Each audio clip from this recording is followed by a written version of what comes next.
बिस्मिल्लाहिर्रहमानिर्रहीम अल्हम्दुलिल्लाहि वकफ़ा वसलामुन अला इबादिहिल्लज़ीना इस्तफ़ा अम्मा बाद। मोहतरम सामिईन व नाज़रीन, रमज़ानुल मुबारक की आमद है। रमज़ानुल मुबारक नेकियों के लिए फ़स्ल बहार की हैसियत रखता है। ये वो माह मुबारक है कि जिसमें अल्लाह तबारक व तआला की अपने बंदों पर खुसूसी रहमतें और बरकतें नाजिल होती हैं। रमज़ानुल मुबारक इंसान के लिए एक टर्निंग पॉइंट की हैसियत रखता है।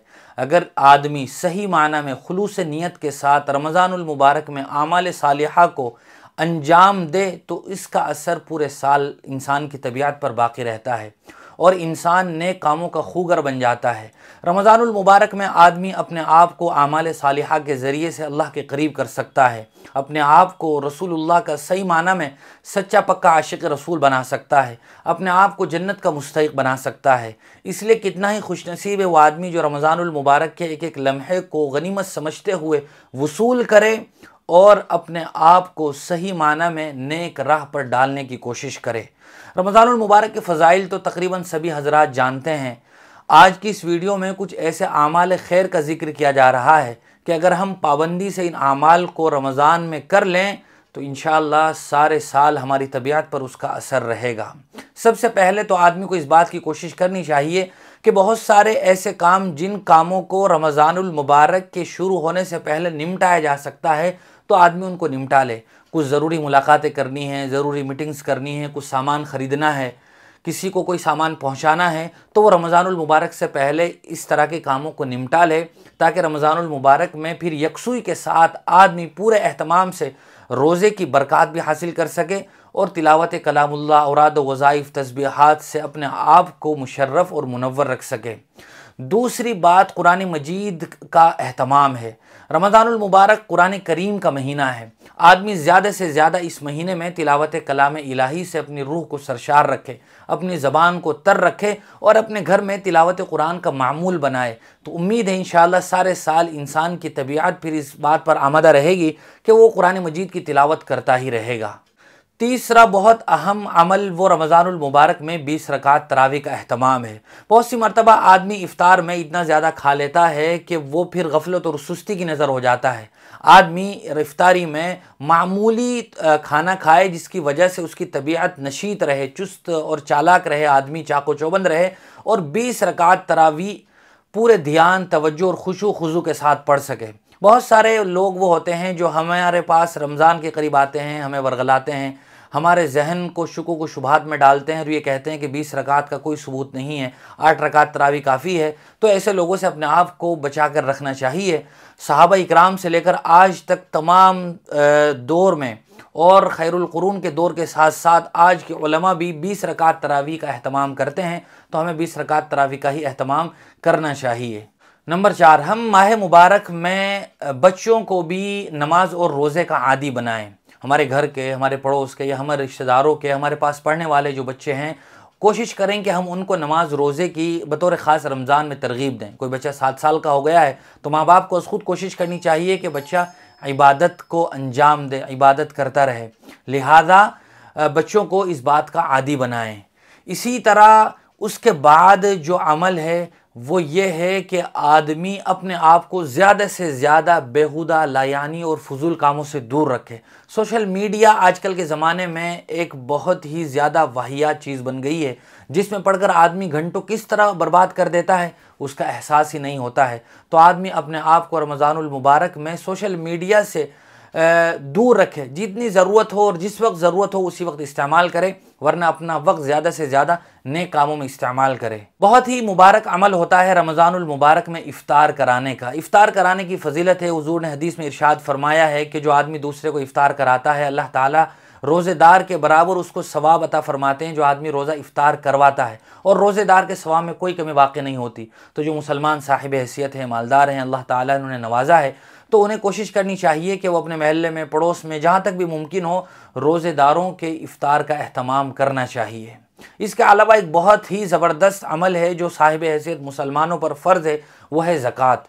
आम तौर से लोग रमज़ान में ज़कात निकालने का अहतमाम करते हैं ताकि ज़्यादा से ज़्यादा अपने आप को सवाब का मुस्तहिक बना सके। तो ऐसे साहिब हैसियत लोगों को बाकायदा हिसाब लगाकर रमज़ान में ज़कात निकालने का अहतमाम करना चाहिए। बहुत से लोग अंदाज़े से ऐसे ही अटकल से ज़कात निकाल देते हैं तो बाकायदा हिसाब लगाकर ज़कात निकालनी चाहिए। कहीं ऐसा ना हो कि कुछ रकम हम पर बाकी रह जाए और हम मुकम्मल सवाब हासिल करने से महरूम हो जाएं। इसी तरह रमज़ान का एक बहुत ही खुसूसी अमल है जो बतौर ख़ास अखीर अशरे में किया जाता है, वो है एतिकाफ़ का एहतमाम। बहुत सारे वो लोग जिनको अल्लाह ताला ने वक्त की बरकत से नवाजा है, जो ज़्यादा मशगूल नहीं हैं, जिनके पास खाने पीने के लिए असबाब मौजूद हैं, उन्हें रोज़ाना खाना कमाना नहीं करना पड़ता है, तो ऐसे लोगों को यकसुई के साथ रमज़ानुल मुबारक के अखीर अशरे में एतिकाफ़ के लिए अपने आप को पाबंद बनाना चाहिए। इसकी जो बरक़ात हैं, इसका जो सवाब है, वो हम सुनते रहते हैं, यहाँ उसको ज़िक्र करना फ़िलहाल मकसूद नहीं है, लेकिन कोशिश करके हमें इसका भी एहतमाम करना चाहिए।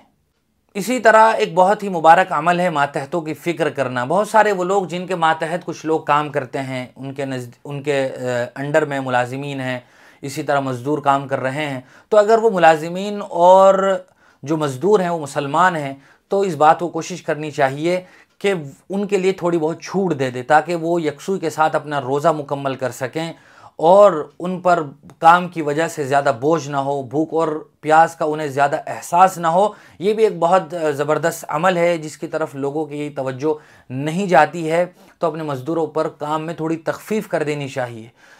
बहरहाल ये भी बहुत ख़ास है कि अगर हम रमज़ान में उनके उजरत में, उनकी मज़दूर में इजाफ़ा कर दें, तो ये भी बहरहाल सवाब से खाली नहीं है।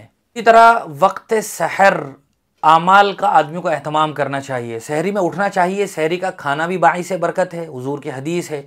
इसी तरह सहरी का जो वक्त होता है वो बहुत ही अफजल वक्त होता है नमाज तहज्जुद की अदायगी का।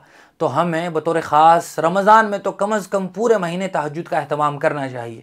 इसी तरह सहरी के वक्त की कुछ मखसूस दुआएँ हैं, उन दुआओं को भी पढ़ने का एहतमाम करना चाहिए। आम तौर से रमज़ानुल मुबारक में ये भी देखा गया है कि हमारे बहुत सारे मुसलमान नौजवान साथी रमज़ान में रात में बाज़ारों में बिला वजह घूमते फिरते रहते हैं। कोई ख़ास वजह नहीं होती है, बस वक्त गुजारी मकसद होता है, या रोज़ रोज़ बाज़ार में जाकर देर तक बैठना, खाने पीने में मशगूल रहना, चाय पीना, नुक्कड़ों चौराहों पर खड़े होकर लंबी बातें करते रहना।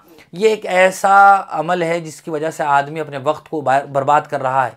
रमज़ानुल मुबारक की बहुत कीमती घड़ियाँ हैं जो बिला वजह फ़ुज़ूल कामों में गुजर रही है। नेकी बर्बाद आदमी अपने आप को अपने ज़िम्मे गुनाह का बोझ डाल रहा है। इसी तरह ख़वातीन को देखा गया है कि वो रमज़ान में ईद की शॉपिंग में बहुत ज़्यादा मसरूफ़ रहती हैं, मशगूल रहती हैं, तो उन्हें भी इस बात का एहतमाम करना चाहिए कि ये वक्त वापस नहीं आता है। अल्लाह ताला ने हमें रमज़ानुल मुबारक की मुबारक घड़ियाँ अता फ़रमाई हैं, तो हमें इनकी कदरदानी करनी चाहिए। शॉपिंग वगैरह रमज़ान से पहले ही कर लेनी चाहिए, या अगर ज़रूरी हो तो जल्दी जल्दी रमज़ान में किसी एक दिन जाके निकाह निपटा लिया। ये नहीं कि आज दुपट्टा देखने जा रही हैं, दूसरे दिन कमीज़ देखने जा रही हैं, तीसरे दिन शलवार देखने जा रही हैं, फिर कुछ और देखने जा रही हैं। बिला वजह वक्त गुजारी करके रमज़ानुल मुबारक के लम्हात को बर्बाद करना ये बहुत बड़ी ज़्यादती है और अपने आप को सवाब से महरूम करना है। इसी तरह रमज़ानुल मुबारक में इफ्तारी तैयार करने में और सहरी तैयार करने में ख़वातीन का बहुत बड़ा रोल होता है, और सच्ची बात यह है कि उनकी बहुत बड़ी कुर्बानी होती है। हमें उसे अप्रिशिएट करना चाहिए, उनके काम में हाथ बढ़ाना चाहिए, हौसला अफजाई करनी चाहिए। और दूसरी अहम बात यह है कि ख़वातीन को ऐसा ना हो कि वो सारा वक्त अपना इफ्तारी और सहरी तैयार करने में ही लगा दें, बल्कि उन्हें अपना वक्त बचाकर नए कामों में, तिलावत कलाम इलाही में, दीगर तस्बीहात में उन्हें वक्त देना चाहिए। ये एक बहुत बड़ी सआदत है और खुशनसीबी है। रमज़ानुल मुबारक का महीना जहाँ बहुत सारी नेकियों का मौसम है, वहीं खैर के कामों में ख़र्च करना बहुत बड़ा सवाब है। ज़कात तो हम अदा करते ही हैं और करनी चाहिए। जो लोग नहीं अदा करते हैं तो उन्हें ज़कात ना अदा करने की वईदों को अपने ज़हन और दिमाग में रखना चाहिए, लेकिन उसके अलावा हमें नफली सदका व खैरात का भी ज़्यादा से ज़्यादा अहतमाम करना चाहिए। हुजूर के बारे में आता है कि यूँ तो हुजूर पूरे साल ज़्यादा से ज़्यादा सदका व खैरात किया करते थे, लेकिन रमज़ानुल मुबारक में तो हुजूर के दरियाए सखावत में गोया तुग़यानी आ जाया करती थी, सैलाब आ जाता था, आप दोनों हाथों से लुटाया करते थे। तो जो मुसलमान साहिब हैसियत हैं उन्हें रमज़ान किट्स तकसीम करनी चाहिए। इसी तरह ईदी के नाम से गरीब बच्चों को पैसे देने चाहिए, और जो मदारिस वाले चंदे के लिए तशरीफ़ लाते हैं, हमें उन मदारिस का ताउन करना चाहिए, उनका इस्तक़बाल करना चाहिए। उनके साथ बदतमीज़ी से पेश आना, तो तुरशुरूई और तल्ख़ लहजे से बातचीत करना और उनको हक़ारत की नज़रों से देखना, ये बहुत बड़ी महरूमी है। ये कुछ चंद बातें थी जो आप हज़रात के सामने ज़िक्र कर दी गई। अल्लाह ताला मुझे भी आपको भी इन बातों पर अमल की तौफ़ीक़ नसीब फ़रमाए। व आख़िरु दावाना अनिल हम्दुलिल्लाहि रब्बिल आलमीन।